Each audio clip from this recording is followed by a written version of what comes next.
In this video, I'm going to be showing you how I trim my dappled willow to keep it under control, out of the pathway, and to have it flush out in the springtime with a beautiful ball of white growth. By midsummer, the dappled willow loses its white color and looks like this. So once this happens, it's time to trim it back. Otherwise, it will grow into the pathway and just start taking over the whole garden.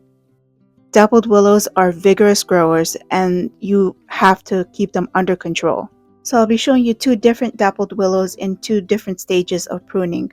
I did this purposely so that when I show you how to trim this one, I can show you what it will look like in about 2 weeks so that you won't get worried when you trim your dappled willows, because it will look terrible at first.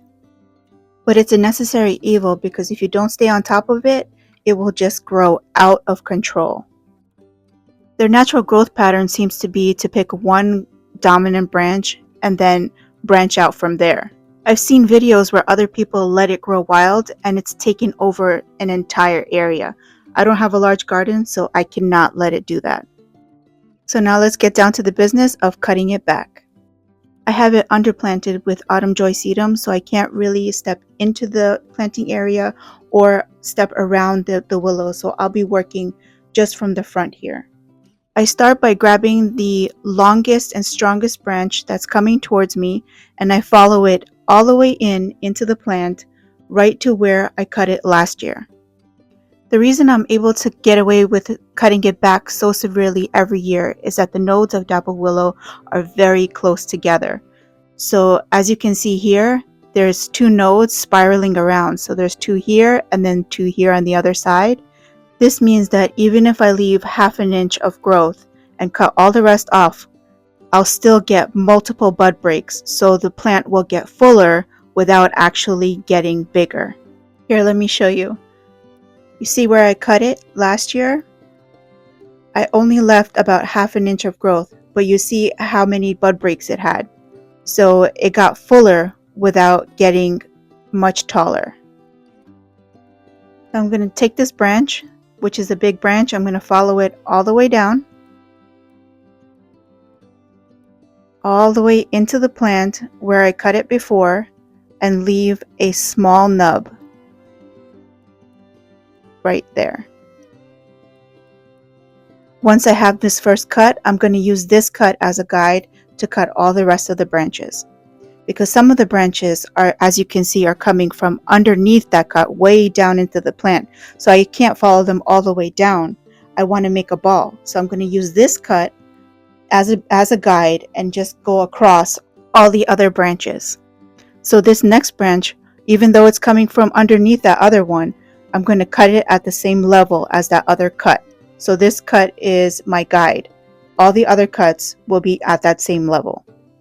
So once you've cleared a small area, it'll go much faster. So now you can lay your shears against your cuts from before and use that as your guide to either go sideways or go up or go down, whichever direction you need to go.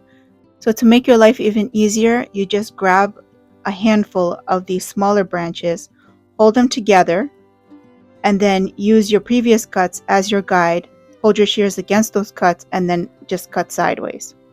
So now that I've cut those, I'm going to cut upwards. So this area will just keep getting larger and larger as I work. So here you go. There's a larger area cleared. This is where we started.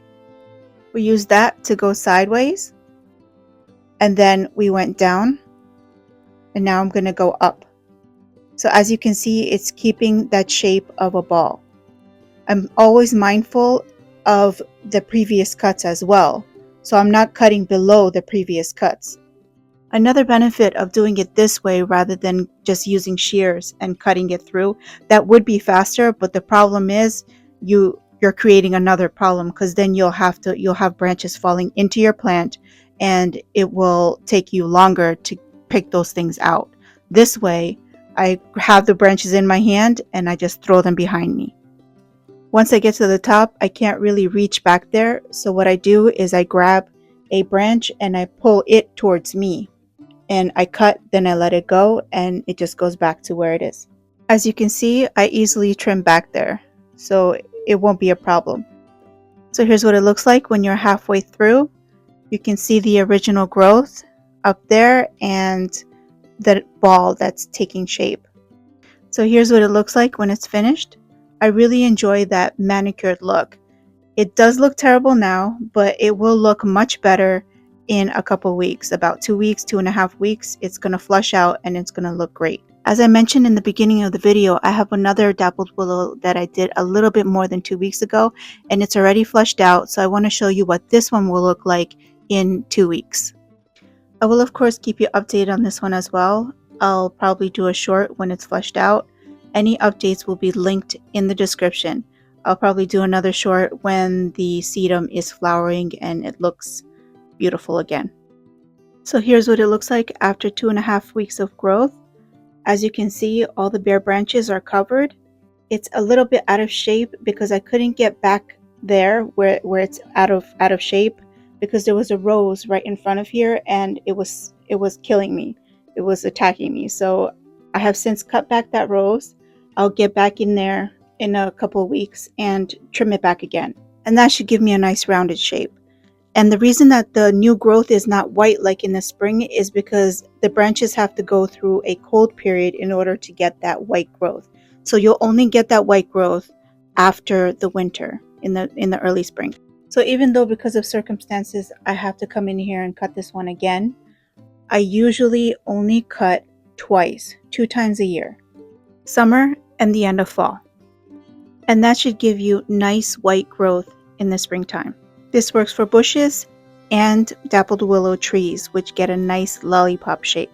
That's it for this video. I hope you found it useful. Hit that subscribe button if you haven't already, and happy gardening!